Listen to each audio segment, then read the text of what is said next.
Salam sejahtera Sobat Kristiani, kita bertemu kembali dalam program kita, program Renungan Malam. Dan pada malam hari ini, renungan kita tertulis di surat Paulus kepada jemaat di Roma, di pasal 1 ayat 18 sampai dengan ayat 25, demikian dituliskan. Hukuman Allah atas kefasikan dan kelaliman manusia. Sebab murka Allah nyata dari sorga atas segala kefasikan dan kelaliman manusia yang menindas kebenaran dengan kelaliman.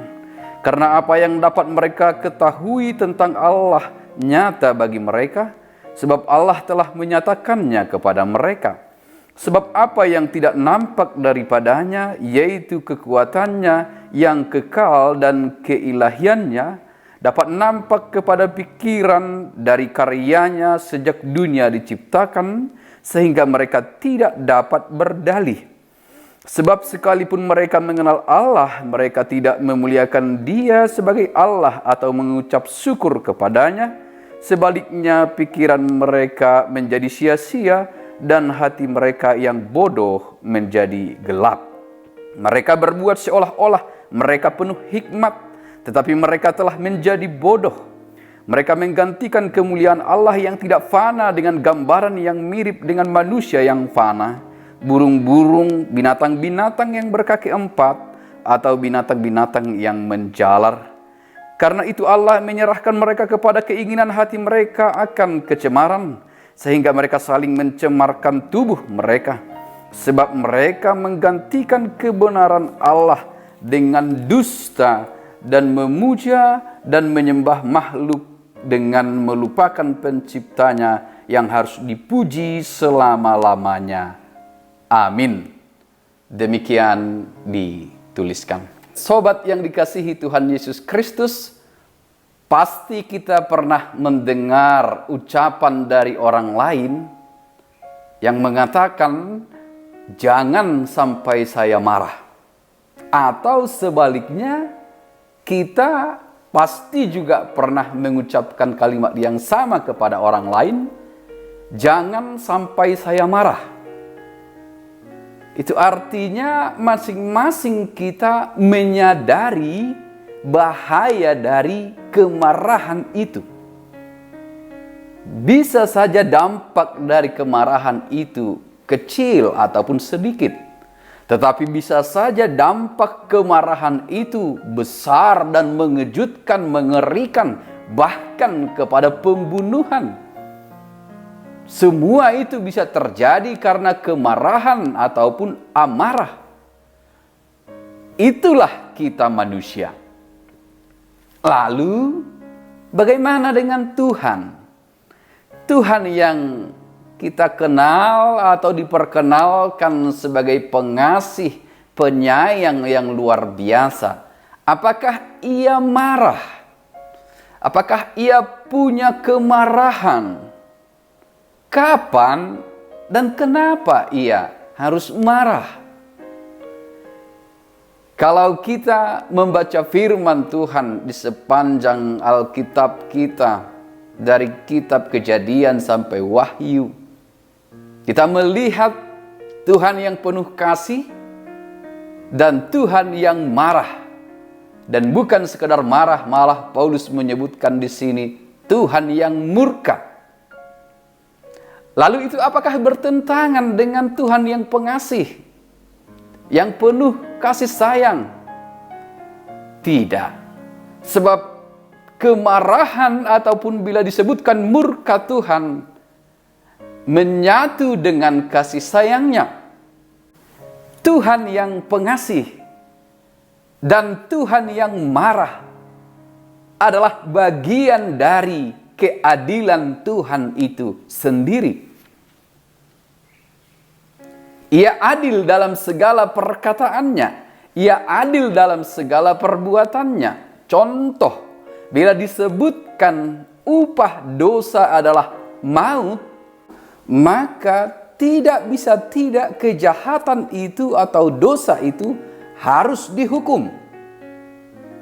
Bila Tuhan tidak menghukum atau tidak memberikan maut sebagai upah dari dosa itu, tentu ia tidak adil dalam perkataannya.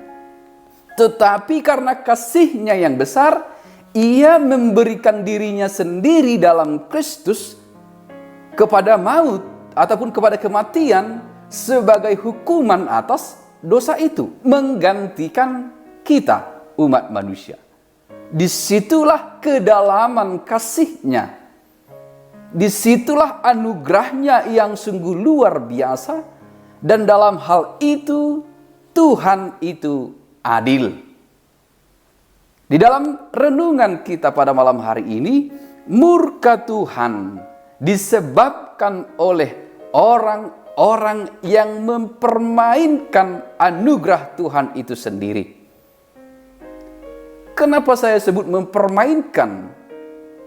Mereka adalah orang-orang yang bodoh, yang tidak mengenal dirinya, yang tidak tahu diri, yang mencoba menyamakan diri dengan Pencipta, yang mencoba mengabaikan kekuasaan Tuhan yang agung. Dan bahkan barangkali mereka dalam tanda kutip mau merebut posisi Allah, mau merebut posisi Tuhan dengan menempatkan dirinya sendiri adalah Tuhan. Sebab dikatakan di sini, sebab murka Allah nyata dari sorga atas segala kefasikan dan kelaliman manusia yang menindas kebenaran dengan kelaliman. Para penindas. Sebab jika dia tahu diri, sebab jika kita tahu diri, kita tidak akan menindas. Karena kita memperoleh keselamatan, anugerah yang sama, kemurahan yang sama dari Tuhan Allah. Tidak ada hak bagi kita sedikit pun untuk menindas orang lain atau untuk menindas kebenaran dengan kelaliman. Kebenarannya adalah Tuhan itulah pencipta segala sesuatu. Kita dapat melihat kuasa Allah dari karya penciptaannya. Ini disebut penyataan umum. Dan selanjutnya kita dapat melihat kasih Allah dalam Kristus Yesus. Ini sering disebut dengan penyataan khusus. Tidak mungkin manusia tidak melihat keagungan dan kemuliaan Allah. Tetapi ada pemberontakan di dalam dirinya untuk mengabaikan apa yang mereka tahu tentang Tuhan itu sendiri.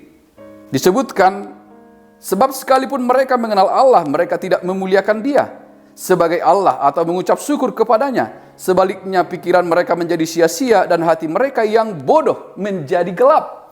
Ada orang-orang yang tidak mensyukuri dan tidak menghormati kemurahan ini. Tidak mensyukuri anugerah keselamatan ini. Maka Tuhan murka. Jika disebutkan dalam ayat 24, karena itu Allah menyerahkan mereka kepada keinginan hati mereka akan kecemaran sehingga mereka saling mencemarkan tubuh mereka. Tuhan menetapkan semua orang untuk selamat, tetapi ada orang yang memilih untuk binasa. Ada yang tidak mensyukuri ataupun menerima kemurahan Tuhan. Oleh sebab itu Tuhan membiarkan mereka, disebutkan. Sebab itu Allah menyerahkan mereka kepada keinginan hati mereka. Keselamatan dan anugerah itu diperuntukkan untuk semua orang. Tetapi tidak semua orang memilih dan menerima keselamatan ataupun anugerah itu.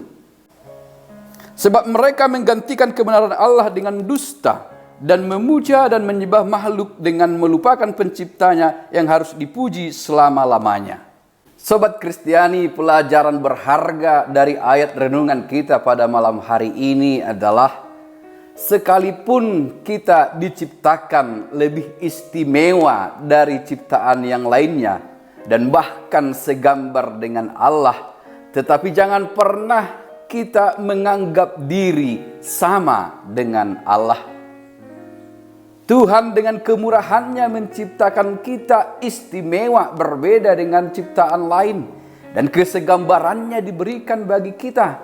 Tetapi bukan membuat kita sama dengan Dia. Kita harus tetap sadar diri posisi kita sebagai ciptaan. Untuk mengenal diri kita. yang hanya hidup oleh karena kemurahan dan anugerah Allah. Kita harus mengenal Allah itu sesungguhnya, supaya kita tidak bermain-main dengan anugerah dan kasih-Nya. Jika kita mempermainkan Allah, dalam arti tidak menghargai kasih-Nya sebagai pencipta, maka kasih itu suatu saat akan berubah menjadi murka dan amarah yang mengerikan. Maka sepantasnya yang harus kita lakukan sebagai ciptaan adalah bersyukur.